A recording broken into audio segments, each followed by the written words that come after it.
Hello, good morning everyone. Corporate financial अकाउंटिंगचा first chapter Indian accounting standards, ज्याच्यामध्ये आपल्याला सगळा थिअरॉटिकल पार्ट आहे. आणि ते अकाउंटिंग स्टँडर्ड्स काय आहेत, त्यांचे लिमिटेशन्स काय आहेत, बेनिफिट्स काय आहेत, त्या सगळ्या गोष्टी आपल्याला फर्स्ट चॅप्टर मध्ये कव्हर होतील. स्टार्ट करूया. Introductory part. An entity has to prepare financial statements, that is profit and loss account and balance sheet every year. Financial statements is an important tool of communication of information to various stakeholders. So basically financial statement हे प्रत्येक financial year एंडच्या वेळेला हे prepare केले जातात. त्यामध्ये profit and loss account and balance sheet हे prepare केले जातात. आता हे इम्पॉर्टंट का आहे? बिकॉज बिझनेसची फायनान्शियल कंडिशन कशी आहे हे सगळ्या स्टेक होल्डरना कळावं यासाठी आणि ती इन्फॉर्मेशन कम्युनिकेट व्हावी यासाठी फायनान्शियल स्टेटमेंट्स हे प्रिपेअर केले जातात. It is the basis of decision making. Accounting standards play a very important role in financial reporting. Accounting standards provide principles that ensure consistency, accuracy, and comparability of financial statements. मग आता या financial रिपोर्टिंगचे basic role काय play करतात? तर खरं तर ह्या reporting मधून एक आपल्याला फायनान्शियल कंडिशन तर कळतेच, plus accounting standards provide the principle that ensures the consistency, accuracy and comparability of statements. मग अकाउंटिंग स्टँडर्डमुळे आपल्याला अॅक्युरेसी कळते, नंतर कम्पॅरेबिलिटी सुद्धा आपल्यामध्ये येते. Accounting standards ensure that financial statements should be understandable, relevant, reliable, and comparable. So accounting स्टँडर्ड्समुळे काय होतं, तर जे काही स्टेटमेंट्स आपण प्रिपेअर करतोय हे अंडरस्टँडेबल राहतात, म्हणजेच काय तर इझिली समोरच्याला लक्षात येऊ शकतात. सॉरी. त्यानंतर ते रिलेव्हंट असतात आणि रिलायबल आहेत, त्याचबरोबर ते कम्पेरेबल सुद्धा राहतात. म्हणजेच काय, तर मागच्या वर्षीचा परफॉर्मन्स आणि या वर्षीचा परफॉर्मन्स हे आपण इझिली कम्पेअर करू शकतो, बिकॉज दरवर्षी फायनान्शियल स्टेटमेंट्स हे प्रिपेअर केले जातात. Accounting standards are the set of documents that lay down the principles. They cover various aspects such as the recognition, measurement, presentation, and disclosure. The objectives of accounting standards is to standardize the diverse accounting policy and ensure the complete uniformity in the financial statements of various companies. मग आता हे standards म्हणजे काय? तर हे असे set of एक documents आहेत की ज्याच्यामध्ये सगळ्या सगळ्या गोष्टींचे प्रिन्सिपल्स नोट केलेले आहेत. दे कव्हर अ various aspects such as recognition. कशा प्रकारे एखादा एलिमेंट कसा रेकग्नाइज होईल, तो रेव्हेन्यू आहे, कॅपिटल आहे, एक्सपेंडिचर आहे, रेकग्नाइज रेकग्निशन होतं, plus measurement, presentation and disclosure. या गोष्टी ज्या आहेत या अकाउंटिंग स्टँडर्ड्स मध्ये बघितल्या जातात. म्हणजेच काय, तर तुम्ही कशा प्रकारे स्टेटमेंट्स हे तिथे प्रेझेंट करताय, प्लस कशा प्रकारे डिस्क्लोजर होत आहे. The objectives of accounting standards is to standardize the diverse accounting policies. Accounting Standards Board of ICAI is established for the formulation of accounting standards of India. The ICAI has issued the accounting standards which are applicable to entities. मग ICAI ने काय केलेलं आहे, तर काही accounting standards जे आहेत हे सगळे इश्यू केलेले आहेत आणि हे कुठे ऍप्लिकेबल होतात, तर सगळ्या एंटिटीजना ऍप्लिकेबल होतात. ASB is standard setting organ of ICAI. The ASB finalized the draft after incorporating the public comments on exposure draft. The approved draft is recommended to the National Financial Reporting Authority, that is NFRA. आता हे जे accounting standards आहेत तर त्यांचे limitations काय असतील? First, raising of capital in the form of complex financial institution. आता इथे फायनान्शियल जे इन्स्ट्रुमेंट्स आहेत तर कॅपिटल कशा प्रकारे रेज करायचंय, आता काही कॉम्प्लेक्सिटीज येतात. आता त्या कॉम्प्लेक्सिटीज ज्या अकाउंटिंग स्टँडर्ड मध्ये कव्हर केलेल्या नाहीये, म्हणून तिथे हेडिंग पण त्यांनी म्हटलंय the complexities mention below are not covered in accounting standards. मग कॅपिटल राईज होत असेल तर त्याने होणाऱ्या ज्या काही कॉम्प्लेक्सिटीज आहेत या अकाउंटिंग स्टँडर्ड मध्ये कव्हर केलेल्या नाहीयेत. Then various derivative instrument embedded in equity instruments, foreign currency bonds, commodities, derivatives. आता या गोष्टी डेरिव्हेटिव्ह इन्स्ट्रुमेंट्स आहेत किंवा कमोडिटी डेरिव्हेटिव्ह आहेत हे अकाउंटिंग स्टँडर्ड मध्ये कव्हर केलेलं नाही. त्याच्याच सोबत बिझनेस ऍक्विजिशन, मर्जर्स, डिमर्जर्स, बिझनेसचं ऍक्विजिशन होत आहे, अमाल्गमेशन होत आहे किंवा मर्जर्स होत आहेत, तर या विषयाच्या कॉम्प्लेक्सिटीज सगळ्या यामध्ये कव्हर झालेल्या नाही. Innovative remuneration models, then complex tax provision, shareholders return and models of shareholders investment in kind या गोष्टी कव्हर झालेल्या अजूनही नाहीयेत. Next, the disclosure requirements of accounting standards are limited.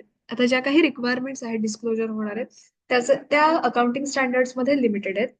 There is a lack of flexibility in accounting standards. आता accounting standards मध्ये flexibility जी आहे ही बऱ्याच अंशी कमी आहे.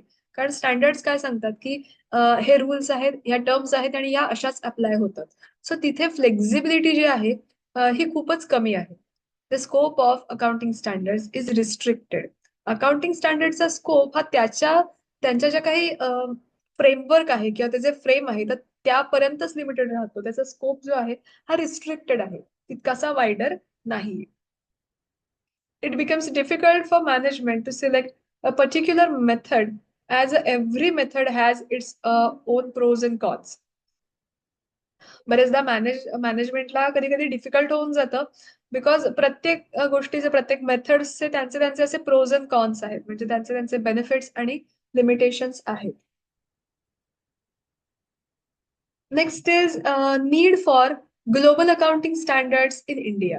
आता खरं तर हे जे अकाउंटिंग स्टँडर्ड्स आहेत हे का गरजेचे आहेत किंवा नीड त्याची का आहे. Modern economies depends on across border transactions and free flow of foreign capital. Investors seek diversification and investment opportunities across the world. आता मॉडर्न इकॉनॉमीज मध्ये काय होतं तर इंटरनॅशनल फायनान्सेस किंवा इंटरनॅशनल ट्रान्झॅक्शन्स जे आहेत ही होत राहतात. त्यामुळे ग्लोबल अकाउंटिंग स्टँडर्ड्सची खरं तर गरज आहे. कारण आपण इथे फक्त त्या देशापुरते सीमित राहत नाही आहोत, तर आपण इतर देशांसोबत सुद्धा, फॉरेन कंट्रीज सोबत सुद्धा बिझनेस करतोय किंवा इथे ट्रान्झॅक्शन जी आहेत ही होत जातात.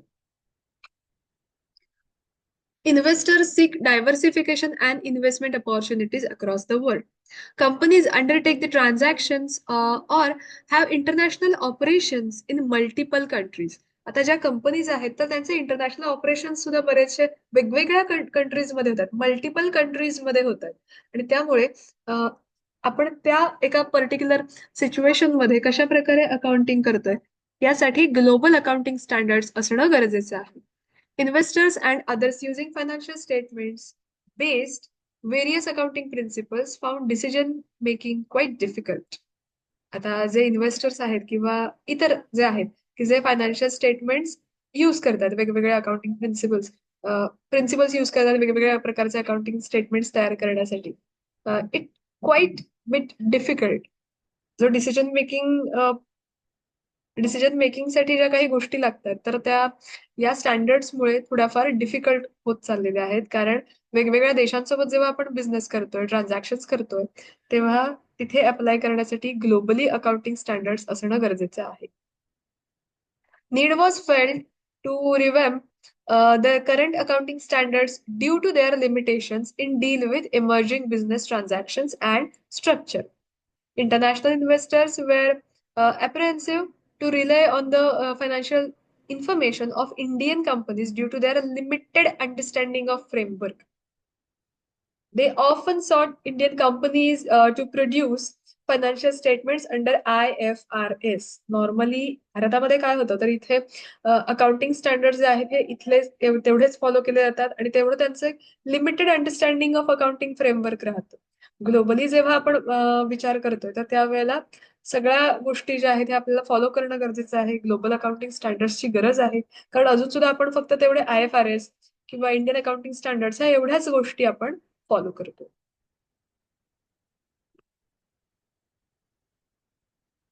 Next is a list of IFRS, that is companies listed in progress of listing on the stock exchange in India or outside the India having net worth is equal to more than 500 crores. आता या listed companies आहेत किंवा अशा ज्या companies की ज्या प्रोसेसमध्ये आहेत लिस्टिंग होण्याच्या, मग त्या इंडियामधल्या असतील किंवा आउटसाइड इंडिया असतील, मग त्यांचं नेटवर्थ हे कदाचित 500 करोड असेल किंवा त्याच्यापेक्षा जास्तही असू शकतं. IFRS चा आधी आपण मिनिंग बघूया. International financial reporting standards are the accounting standards developed or adopted by an independent not-for-profit organizations called International Accounting Standards Board. याला IASB, that is International Accounting Standards Board असंही म्हटलं जातं. It is a single set of global standards. आता यामध्ये काय काय include होतं? IFRS issued from 2001 onwards. 2001 नंतर जे IFRS इश्यूड झालेले आहेत ते सगळे त्यामध्ये इन्क्लूड होतात. And IAS issued during 1973 to 2000. Then interpretations done by IFR, that is the interpretation committee issued from 2001 onwards. तर या गोष्टी ज्या आहेत ह्या सगळ्या त्याच्यामध्ये इन्क्लूड होतात.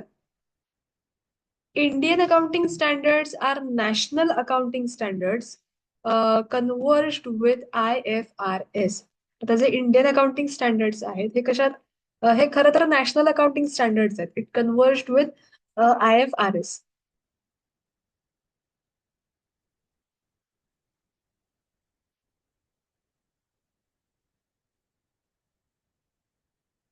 आता ह्या IFRS मध्ये काय काय गोष्टी त्यांनी इन्क्लूड केल्यात बघूया. आता त्याचे फीचर्स थोडेसे. IFRS are based on the clearly stated principles. They are not rule based. Clearly stated principles, त्याच्यामध्ये क्लिअरली प्रिन्सिपल्स जे आहेत हे दिलेले आहेत. ते कुठल्याही रूल्सची बेस्ड नाहीयेत. IFRS emphasize that transactions should be recorded on the basis of their economic reality and not on the basis of legal form. So economies कशा आहेत, रियालिटी काय आहे याच्यावर बेस्ड ट्रान्झॅक्शन्स असतील, not on the basis of the legal form. Next is fair value. IFRS are based on the accounting at fair values. ज्या काही fair values आहेत त्याच्यावरती बेस्ड आहे. Then currency under IFRS, assets, liabilities, revenues, and expenses are reported in the functional currency and not on the local currency.